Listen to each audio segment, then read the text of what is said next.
चल गइलिया में तो ससुरा मिक्स बाय डीजे चंचल राज हाजीपुर वैशाली। चल गइलिया में तो ससुरा चल गइल। उ तो बचपन के हमर प्यार रहे, उहे जिए के हमारा आधार रहे, आधार रहे, आधार रहे। उ तो बचपन के हमर प्यार रहे, उहे जिए के हमारा आधार रहे। जाने के करा नजरिया में गोहर गइल,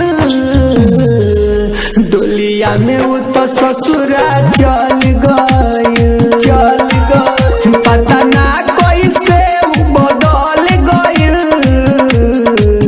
डोलिया में उ तो ससुरा चल गइल, चल गइल। डोलिया में उ तो ससुरा चल गइल, चल गइल। मिक्स बाय डीजे चंचल राज हाजीपुर वैशाली।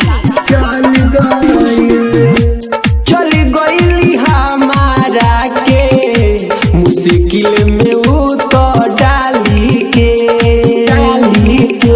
कहे नाही ले गई सीनावा से दिलवा निकाली के, सीनावा से दिलवा निकाली के।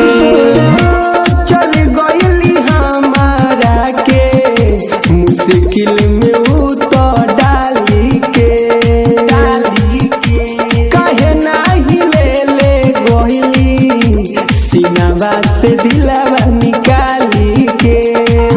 कैसे भूल जाई ओकरा कइल बात के, अब डर लागता टेलो हकी के बात से। ओकरा चलते देह मोर गल गइल, डोलिया में उ तो ससुरा चल गइल, चल गइल। पता ना कैसे उ बदल गइल, डोलिया में उ तो ससुरा चल गइल, चल गइल। डोलिया में उ तो ससुरा चल गइल, चल गइल। मिक्स बाय डीजे चंचल राज हाजीपुर वैशाली। चल गइल।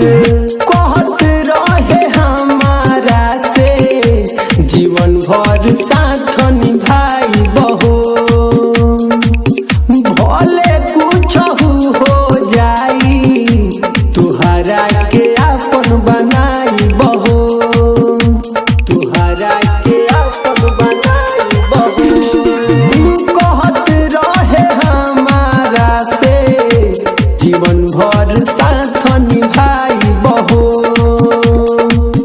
भले कुछ हो जाई तुहरा के अपन बनाई बहो। सच्चा प्यार कइल हे अरविंद अनिल, लेके चल गइल हे राइटर सुनील। राकेश रसिया उपेंद्र संभाल गइल, डोलिया में उ तो ससुरा चल